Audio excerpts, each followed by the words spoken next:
Hi, in today's video, we're going to show you the process for installing a Kody Technologies bike rack light onto a Thule T2 Classic bike rack. Hope you enjoy the show.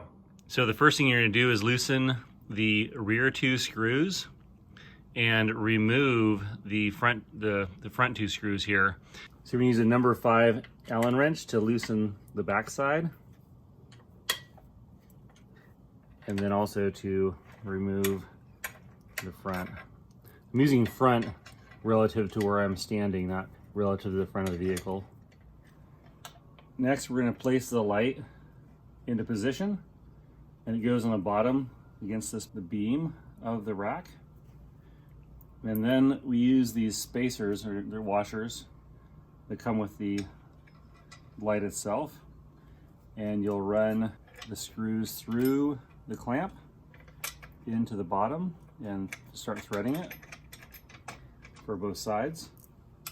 We're basically closing up the gap of what's clamping the upper tray, this tray here, into place. And then you'll just tighten that down.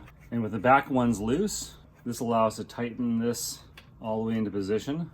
And basically want to tighten it until it's nice and firm, and you'll be able to tell when the light doesn't move. There's going to be a little bit of play with this, and just make sure it's perpendicular to the rack. Okay, and then you'll go to the back side and snug that down. So we're not putting too many spacers in here. We're just bringing it down enough to clamp the light in place, and then using screws to clamp the tray into place. So now it's firmly installed, ready to go. So the last step is going to be running the cable to your vehicle, and there's got to be at least 2 or maybe 3. Actually, there's probably a couple dozen different ways to get the cable from the light over there. And so we're providing a variety of zip ties with the light. You have enough space that you can bring the arms down. They won't hit it unless you have your arm exactly where the bracket is. You might bump into it, but I usually collapse on all the way to bring them down. So once we're here, we can see we have plenty of extra cable. This rack is a little shorter than other ones, so depending on the length of your rack, you might not, this cable should be able to reach the length of most racks. And we have extensions. If you have a pivot out version, you can buy an extension cable. But now I've got this extra service loop. I'm also worried about getting this piece pinched here, where this tab comes out here and here. So I want to run the cable around the side of that, and these things pivot. And I'm just gonna make a small, basically service loop on this side, and I'm gonna strap it to the frame, and then I'll be done.